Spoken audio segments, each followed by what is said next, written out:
Welcome to Multiple Shenanigans. This is the catch-up episode, not ketchup. Catch-up. Hello. What we're talking about today, Jeanette? Just about what we've been up to and why we've been so long away from everybody. We've missed you. Missed each other. Yeah.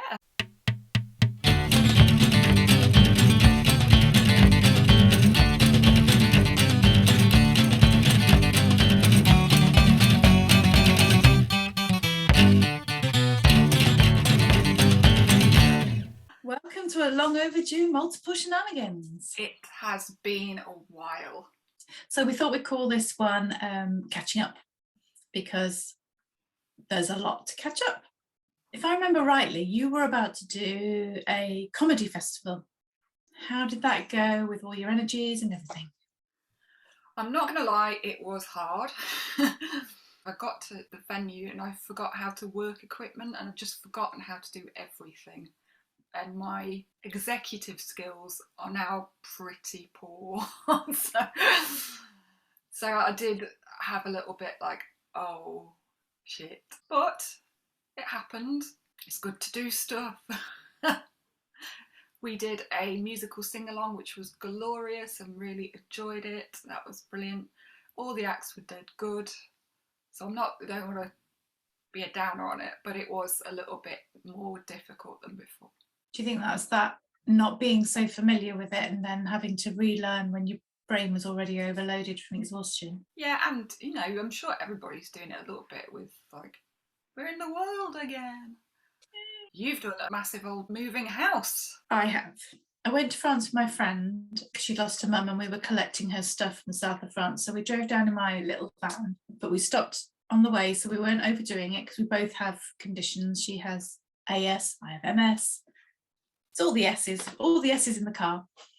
So we were making sure we were resting and making sure we weren't overdoing it. Her mum lived in the south of France, so we went down there, loaded up the van, got back to England.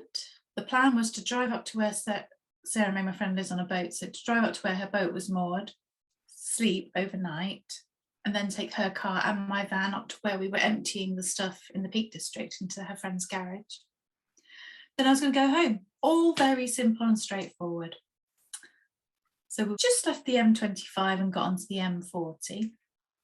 Well, unfortunately, a driver who was not paying attention for some reason, I don't know what happened, whether he fell asleep or lost concentration, whatever, went straight into the back of us. And it all seemed to happen in like slow motion. We were both very calm. It was really strange. Yeah, we were both like, okay. Are you okay? I'm not sure. I think so. I've got some pain here and pain here, but I think I'm okay. Are you okay? I think so. Got some pain here, but I think I'm okay. And then these two lovely, lovely faces appeared at the window. I went, are you okay? We went, And my friend said, did you hit us? And I went, no, we witnessed what had happened. So it was quite a significant crash. This person that had hit us had managed to spin himself around, go across the whole motorway. It was at night, so it wasn't too busy, which was very lucky. We were on the inside, the slow lane, but when we got out, we were in shock, but we were both very calm in shock. We said things like, let's move away from the vehicle, and those witnesses that were lovely young couple that stopped with us to see if we were okay. Is there anything we could do? And we said, yeah, do you think you can ring the emergency services because our phones are in the van and we don't want to go back there. It must have caused quite a significant incident, but you know how you don't absorb things at the time because shock protects you in this really weird way. So they called the 999s. And they called the 999s. And then this guy walked up to us and said, oh, I'm so sorry, I think I've hit you. Are you okay? Where have you come from? We couldn't even see his car. He'd spun off the motorway and gone off up a bank and through a field and everything. How he got out and walked, I'll never know. But he did. He was fine. Luckily, we were all fine. That's the important thing. We're all fine. And then the fire brigade came as first responders. Then the police came, and then Highways England came, and everybody came but the ambulance. And they said, do you want the ambulance? And I said, well, I think perhaps I should, because my elbow, something had happened to my elbow, wasn't sure what, it was shaking like this. And they said, well, you're in shock. I said, yes, but this hand isn't shaking, it's just this, it was a nerve. I'd bashed my elbow. And my friend thought she had cracked ribs. But we were just outside London and an ambulance was going to be approximately 9 hours. Approximately, because obviously we were okay. We weren't at life, death's door. So we're like, don't really want to do that, sit on the side of the road for 9 hours. You might have got something terrible happened. just shorten the gap. The police arranged for Highways England to arrange for people to take my van to a place of safety off the road. So I said, well, what will happen to us? And they said, oh, they'll drop you at a place of safety. And they dropped us at these services that were virtually closed. And I had my duvet that I'd pulled out of the van because, you know, when you get the shivers, I thought, oh, I'll put my little duvet on because I'd taken my duvet in my van. My friend had one of those big crisp packet things that they give you to keep you. Yeah. They're not called crisp packets, are they? Big crisp packet warmer.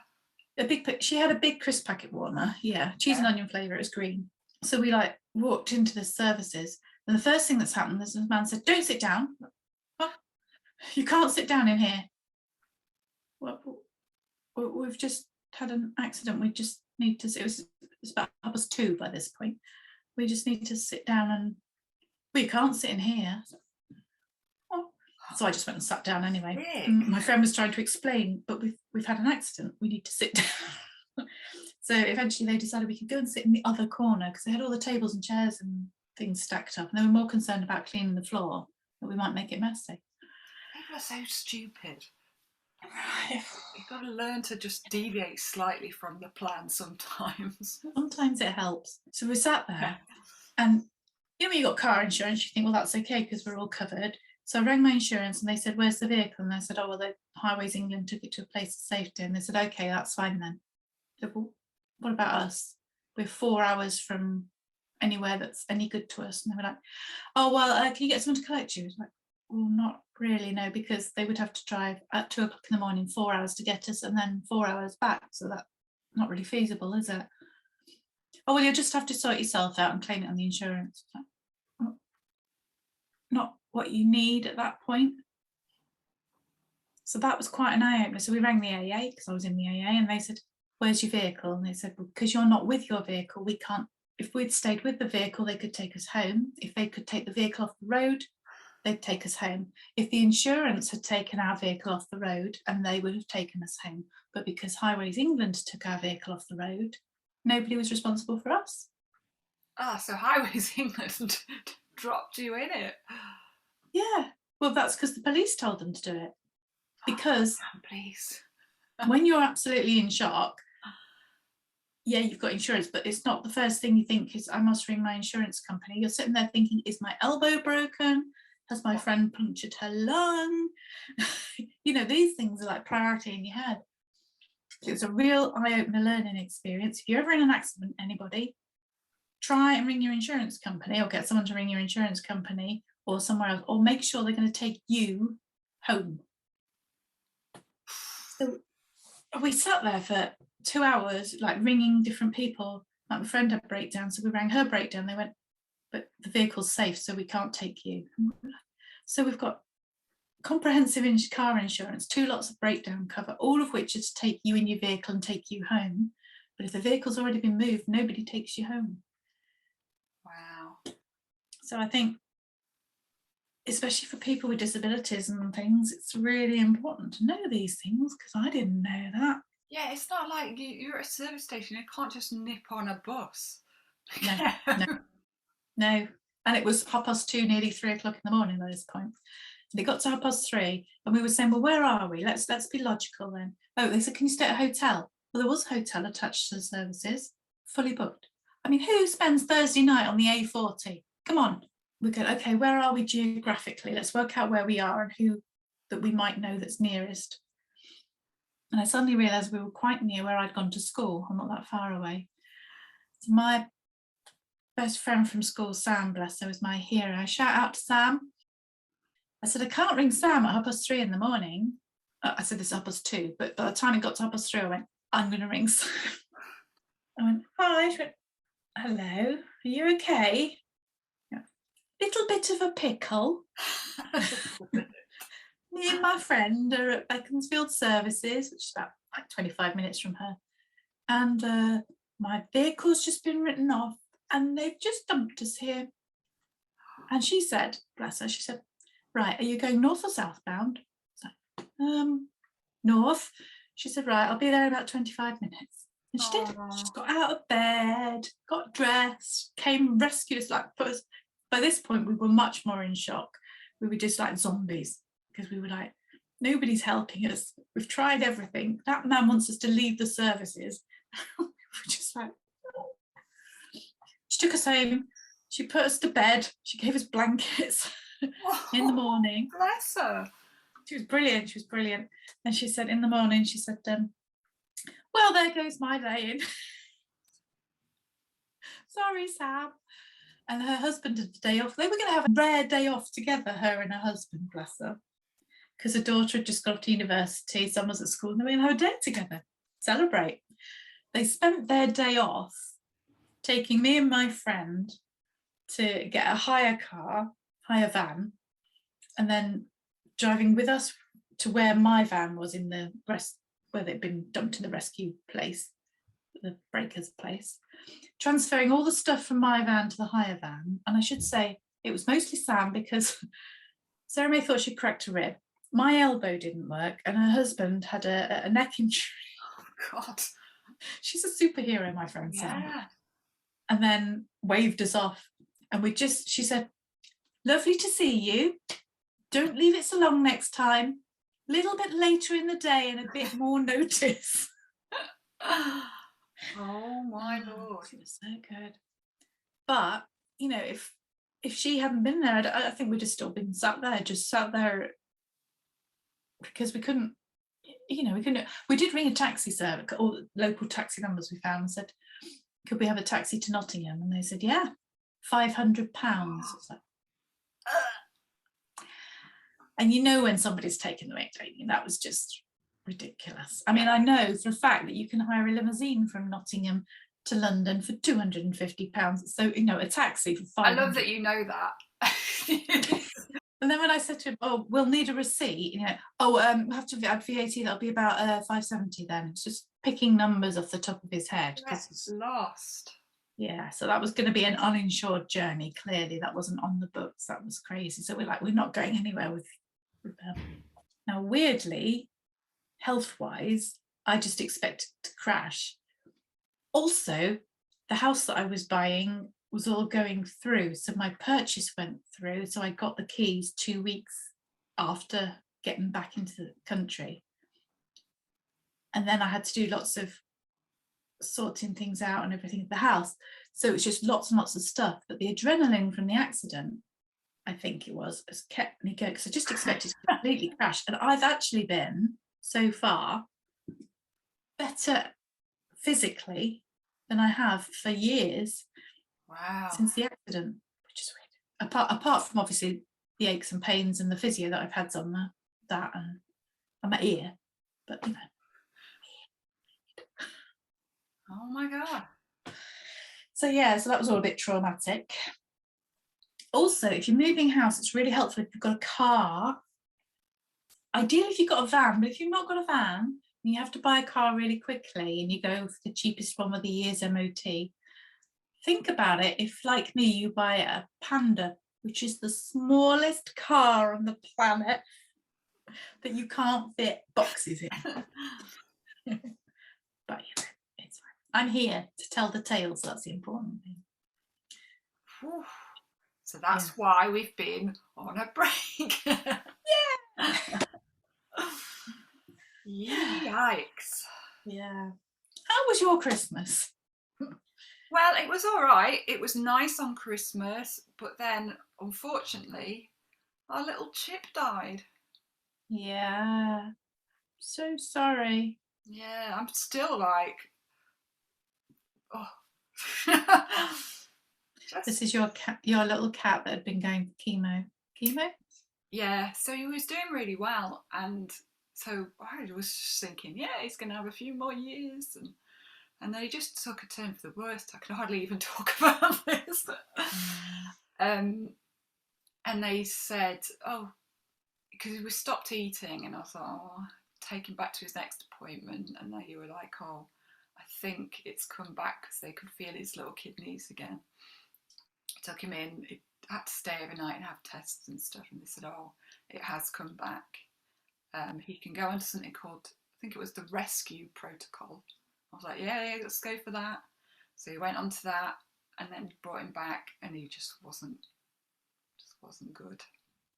So, but it was over Christmas, so the first time I could really phone up, the day before New Year's Eve, and I said what had happened, and she was like, oh, I think you're gonna have to bring him in to have him put to sleep either today or tomorrow. And we were like, oh. So wanting to have one more day of chip, we took him in on New Year's Eve, which was all kinds of bleak. Oh, bless them. Did you take him there in his little pram? No, we didn't, because we couldn't, because I've been taking him to the chemo in Derby, and I thought actually that's a bit much to take him all that way for that. I thought I'd just be on the train weeping. So we went to we were going to go to our local vets, but they didn't have any places, so we had to go to a different vet. And so we just took him in a taxi in his normal carrier. Very sad. So sorry, it's very sad. How's your other cat coping? Well, she's all right, apart from she's doing this thing. Well, we had her with her brother Magruder originally, and when he died, she did this too, like a kind of howling hello, like hello. I don't really, and she'll have something to eat, go into the hall, and be like, oh, really loud, like really loud. Is that like her version of an ululation? Maybe. I don't know if it's like, where is he? Or she's very clingy now. But she's 19 and like pretty sprightly. So there is the theory that she kind of sucked the life out of Chip. And some kind of terrible spell. I think so, no. So I don't know. So, but she's all right. But that has been going on a few weeks now. She'll go and get some food, come back. You should do it for long, or just a couple of goes and then stop? Well, until you go to her. She's got to the age now where we just feed her whenever she wants, because she's so old it doesn't really matter. So she's, eats a lot now. So it's quite high maintenance. But I don't know if it's the same with her, that we found it more difficult because we were with Chip all the time over lockdown, so it was a bit more intense, and he was only young, so you expect him to live longer. So honestly, I've just been like every day having a little cry about it. New Year's Eve, we normally go out on the balcony and watch fireworks and drink champagne, but we just sat inside like. So, New Year, new things. Yes, I'm in my new house. The new year. I've been in 8 days today. Today's anniversary. It's my 8-day anniversary. Where is it? I don't even know where it is. It's in Sherwood. I thought it might be. It's kind of in Sherwood. The estate agent says it's in Sherwood. Personally, I think it's the wrong side of the road and it's in Basford, but the estate agent speaks as it's in Sherwood. Yeah. So yeah. As you can see, it's all completely finished. I'm having some work done. So I did ask the plasterer if they could plaster this room for me. And she said, but you're taking out the wall downstairs. You need to do that first because it'll make the wall upstairs move. And I thought, good thinking. So a few weeks' time, on a non-specific date as yet, the living room and the kitchen, the dining room and the kitchen are going to become one. To become one. Is that Kylie song? Spice Girls. Spice Girl, there you go. Yeah, I'm going to Spice Girl my dining room and kitchen. Nice. This is exciting, then. Yeah, I was a bit apprehensive about how my cat Dixie would cope with everything. I had it all planned. My friend who has a van was going to help, and I had about 6 other friends that were going to help me move, most of whom managed to get COVID at the same time. So it's like, oh. So in the end, I got a removal company, which actually was a really good idea. But because I've never used a removal company before, I didn't really understand what they did and what they didn't do. And it was all a bit. If you do a removal company, I now know that they come one day and pack things into the van and then take it away, just leave you with the basics. Then in the morning of the next day, you meet them at the new house and then they put it all in. I would not know. Getting so many lessons from you today. Learned so much in the last 2 months. Not necessarily things I wanted to learn, but I've just learned so much in the last 2 months. It's amazing. Yeah. Who would know that? People that do it all the time. I didn't know, because they said, "Oh, we'll be round to pack on the Thursday. You're going to move in on the Friday." I was like, "Yeah."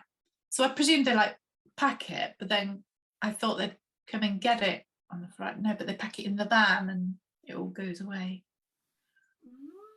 But that, because I'm so brilliantly organised, and because I had a whole month to get things done, but somebody put Christmas in the middle, which took 10 days of workmanship out.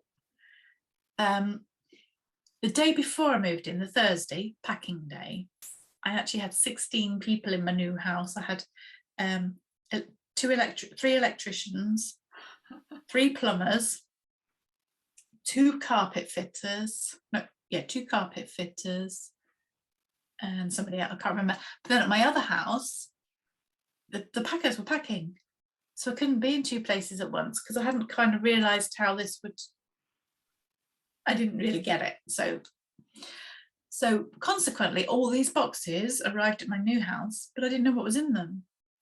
Because I'd done some boxing and I'd labelled all my boxes, but they'd put my boxes in these massive boxes and just labelled them with the room that they took them out of. But because I've been packing things and putting them in the 2 rooms out of the way, like kitchen things were in one room, the same room that the dining room things were in, the living room things were all in one room, but they've just gone living room and labelled it living room.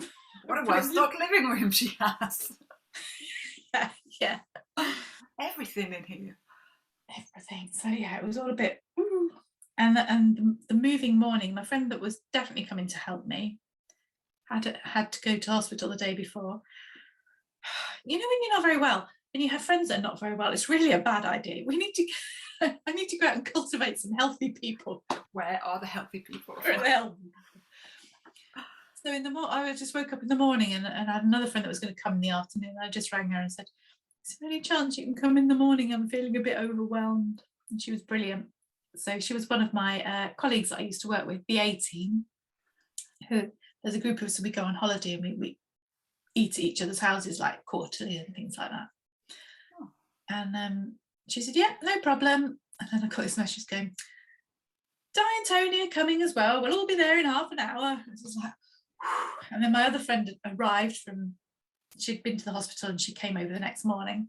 So I had people here and it was just such a relief. Such a relief. Yeah, you're doing really well because it's a stressful thing, isn't it? It's up there in the top 10, I do believe. Yeah, probably along with car accidents. Yeah, so you've gone double.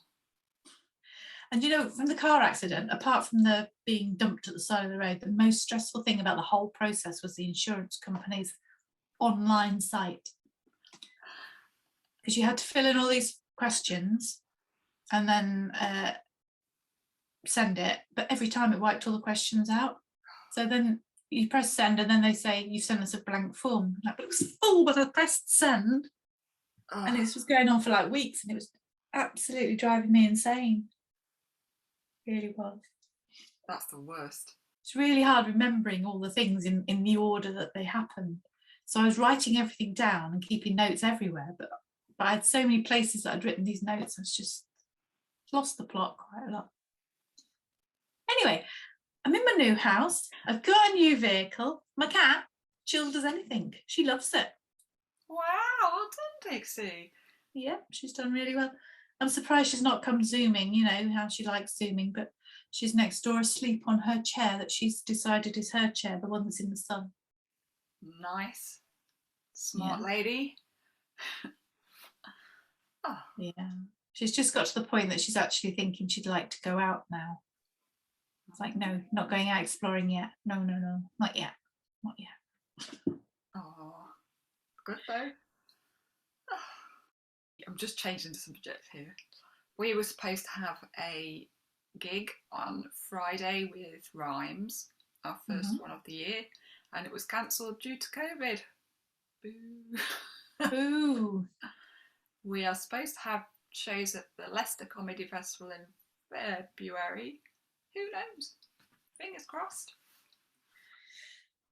It's very difficult, isn't it? Because you plan and you do all the work, but you don't know if it's ever going to happen. DIY Poets, we've got our quarterly showcase, and February one. So we're going to do our first hybrid gig. So it's a bit of city art. So we're going to have some in real life people, and we're going to have some Zoom people, and we'll have performers on both. So that's going to be fun. So what would be really cool if anybody watching has got any topics they'd like us to cover this year. Because we've run out of ideas. But yeah, if there's anything specific that anybody else would like to talk to, or anybody that they would like us to talk to, then do let us know.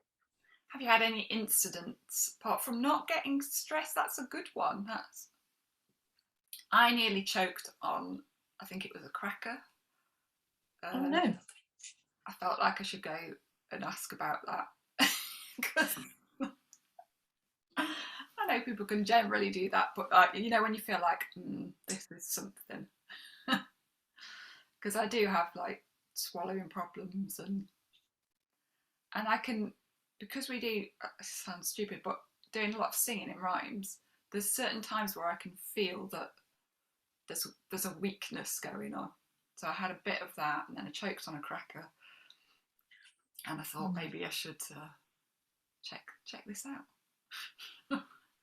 So that's interesting. So when you're singing, is it certain ranges that you feel a weakness, because where the sounds at different parts of your throat? No, it's just like overall weakness, and it hurts. But other than that, it's no way as stressful as your Christmas, pre-Christmas time. But I was a little bit worried with the chip thing, because it has so upset me that you get a bit like, oh God, is something going to happen? Yeah. Well, I'm kind of expecting it to happen any time now. From now I'm in the house, I just think I'm going to go fall apart. I've got a face full of cold sores, which is a nice little like warm up to something might be coming. Run away to get you. Yeah. Just rest up. I've just been sleeping like, I swear, like 15 hour day. Just loads. And I think that is probably, I'm okay with that. Yeah. At the moment. Yeah. My first night on my own in my house, and everybody said, oh, how did you sleep? Are you all right? I said, I turned all the alarms off and I slept for 14 hours. So yeah, I was all right. Yeah, I think you just got to go with it. I think that's everything for our catch up. We are officially caught up, and thinking towards the future. We'll see you in February. Look forward to seeing you then. Bye. Bye.